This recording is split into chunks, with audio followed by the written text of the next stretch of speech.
முதலாவதாக என் பாசத்திற்குரிய உறவுகளே, நண்பர்களை தேர்வு செய்வதற்கு முன்னால் நாங்கள் கொஞ்சம் யோசிக்க வேண்டும்.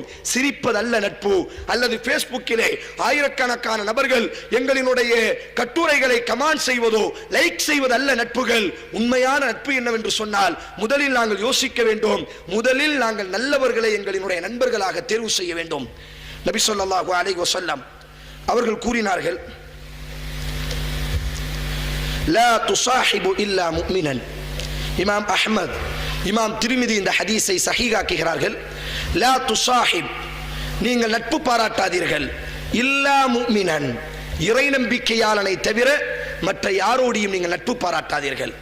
நீங்கள் நட்பு பாராட்டுவதற்கு மிகவும் தகுதியானவன் யார் என்று சொன்னால், நீ ஒரு நண்பனை தேர்வு செய்ய வேண்டுமேயானால் அவன் இறை நம்பிக்கையாளனாக மட்டுமே முதலில் இருக்க வேண்டும்.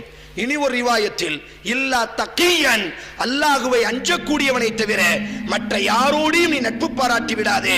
மற்ற யாரையும் உனது நெருங்கிய தோழனாக, உனது நெருங்கிய தோழியாக, நீ தோழனாக தோழியாக அங்கீகரித்து விடாதே என்பதாக நபி ஸல்லல்லாஹு அலைஹி வஸல்லம் அவர்கள் கூறினார்கள்.